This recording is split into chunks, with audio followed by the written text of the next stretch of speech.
कहते हैं हम काम करना चाहते हैं परंतु हमें पता नहीं क्या काम करना है। अरे और कुछ नहीं पता तो गांव के आम व्यक्ति को, गांव देहात वार्ड बूथ पर रहने वाले व्यक्ति को जाकर समझाइए कि भारत नवनिर्माण की ओर अग्रसर है।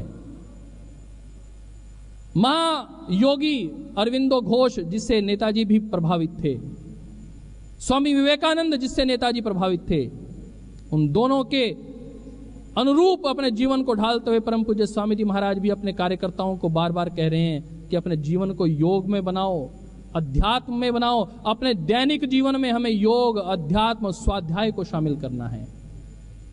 और जब बार बार ब्रेन वॉश करके कोई व्यक्ति किसी को आतंकवादी बना सकता है, साहब क्यों बहनों, आतंकवादी कैसे बनते हैं? नए नए युवाओं को लेकर बार बार उनका ट्रेनिंग की जाती है, उन्हें ब्रेन वॉश किया जाता है और वो आतंकवादी बन जाते हैं। क्या भारत स्वाभिमान के कार्यकर्ता एक कार्यकर्ता का 5 बार 10 बार ब्रेन वॉश करें तो वो व्यक्ति भारत स्वाभिमान का, इस राष्ट्र का राष्ट्रभक्त नहीं बनेगा? वह राष्ट्र के लिए जीने और मरने के लिए तत्पर नहीं होगा? ये हो ही नहीं सकता। केवल मात्र प्रयास करके ब्रेन वॉश करना, ब्रेन स्टॉर्मिंग करना और बार बार उन्हें चिंतन मंथन की ओर अग्रसर करना कि अब भारत का नवनिर्माण तय है, अब निराशा नहीं रखनी, अब आशावादी होकर इस राष्ट्र को बदलने का संकल्प लेके आगे बढ़ने की आवश्यकता है। एक भाव अपने भीतर रखने की आवश्यकता है कि अब भारत का बदलाव होगा। इस वक्त भागवत मुहूर्त चल रहा है। अरविंद जी कहते हैं इस वक्त भागवत मुहूर्त चल रहा है। इस भागवत मुहूर्त में थोड़ा सा पुण्य भी बड़ा परिणाम लेकर आता है। और ये तय है, जो भी पुण्य आप करते हैं वो व्यर्थ नहीं जाता, वह पुण्य निश्चित रूप से फल देता है। इस भाव के साथ अपने को कार्य करने की आवश्यकता है। बहुत अधिक आपके साथ आज के दिवस की मैंने जहां चर्चा की, अब पूज्य स्वामी जी महाराज ने ये 2 पृष्ठ का संदेश आपके लिए दिया है। मेरा सौभाग्य है कि पूज्य स्वामी जी महाराज ने आपके दर्शन करने का मुझे अवसर दिया। आप सब भाई बहनों के दर्शन करके मैं भी कृतार्थ हुआ हूं और आपके पुण्य, आपके तप को, आपके पुरुषार्थ को मैं प्रणाम करता हूं। आज लोगों के पास अपने परिवार के लिए समय नहीं है, 2 घंटे 1 घंटा मिलने का समय नहीं, किसी के परिवार में जाने का समय नहीं, चाचा ताऊ के यहाँ जाने का समय नहीं। ऐसे समय में, इतने व्यस्त समय में आप लोग इतना समय निकालकर अपने घर से आए हैं, अपने संगठन के लिए आए हैं, इस राष्ट्र की रक्षा के लिए आए हैं, इस राष्ट्र के नवनिर्माण के लिए आए हैं। तो एक बार हम सब की ओर से, पूरे मंच की ओर से, पूरे सदन की ओर से, पूज्य स्वामी जी महाराज की ओर से, श्रद्धाचार्य श्री की ओर से आपके तप को, आपके पुण्य को, आपके पुरुषार्थ को बहुत प्रणाम करता हूं, वंदन करता हूं। इसी प्रकार हमारे कार्यकर्ता पुरुषार्थ करते रहें। आपका पुरुषार्थ विफल नहीं जाएगा साहब। यह राष्ट्र बदलेगा और यह राष्ट्र बदलते हुए आप देखेंगे अपने हाथ से इस राष्ट्र को बनते हुए आप गौरव अनुभव करेंगे। हमें बहुत सी चीजों को करना है, बहुत से कार्यों को करना है। अरे कभी वर्षों पहले, लाखों वर्ष पहले भगवान राम के काल में सीता मैया को रावण उठा के ले गया था। कौन उठा के ले गया था?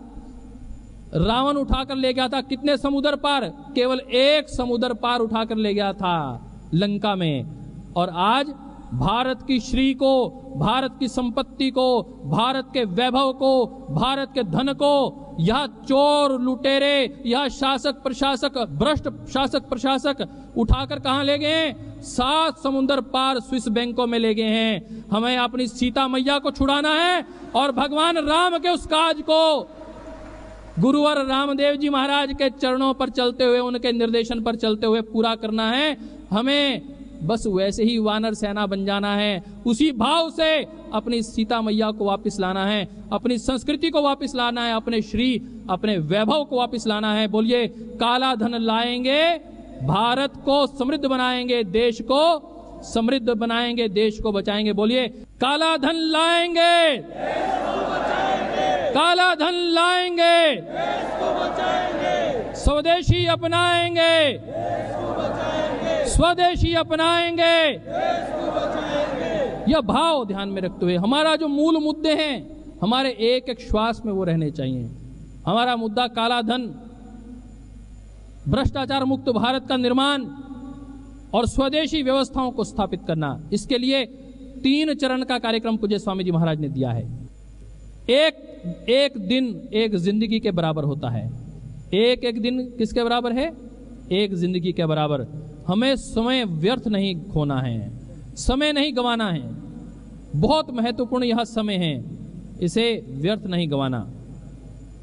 हमें भारत की ऋषि परंपरा को स्थापित करना है, भारत की मर्यादा, शहीदों की बलिदान को, सत्य को स्थापित करना है।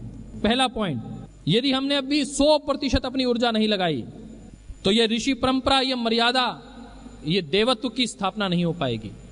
हमें कुछ भी बचा के नहीं रखना। दूसरा पॉइंट, कार्ये व साधेयम देहम व पातेयम। हम लक्ष्य को प्राप्त करेंगे। जो बात नेताजी सुभाष चंद्र बोस कह रहे थे, डू और डाई, बस वही बात परम पूज्य स्वामी जी महाराज उन्हीं नेताजी सुभाष चंद्र बोस के अनुगामी होते हुए उन शहीदों के सपनों का भारत बनाने के लिए बात कह रहे हैं कि जब तक लक्ष्य प्राप्त नहीं होगा हम निरंतर कार्य करेंगे, हम रुकेंगे नहीं, हम झुकेंगे नहीं। हम रुकना झुकना क्या जाने, हम बढ़ते हैं सीना ताने। इस भाव के साथ हम काम करेंगे। बहुत से लोग पूरे आप टीवी पर देखते हैं, रूप का, लावण्य का, भोग का प्रचार हो रहा है। और ये जो प्रचार हो रहा है ना, ये भोगवाद का प्रचार है। हम ऐसा प्रचार करें योग का कि पूरी दुनिया योग में हो जाए। भोगवाद छोड़कर योग का, अध्यात्मवाद का नया युग स्थापित हो जाए। हमें ऐसा कार्य करना है। पूज्य स्वामी जी महाराज कह रहे हैं, जिसकी जितनी महिमा गाई जाती है लोग उसके उतने ही अनुगामी हो जाते हैं। हमें योग की महिमा को बार बार स्थापित करना है। आपका जो पुरुषार्थ है, आपका जो तप है, वो व्यर्थ जाने वाला नहीं है। इस बात को आपको ध्यान रखना है। कभी भी तात्कालिक रूप से किसी भी व्यक्ति की सफलता या असफलता को देखकर विचलित होने की आवश्यकता नहीं है। तीसरी बात, एक बात सदैव याद रखें, ये हमने कहा, ना ही पुण्यकृत कश्चित दुर्गतिम तात गच्छति। पुण्य करने वाले व्यक्ति का कभी भी दुर्गति, बोलो तो, नहीं होती है। जो व्यक्ति पुण्य कर्म कर रहा है, पुरुषार्थ कर रहा है, उसकी दुर्गति कभी भी, बोलो, नहीं।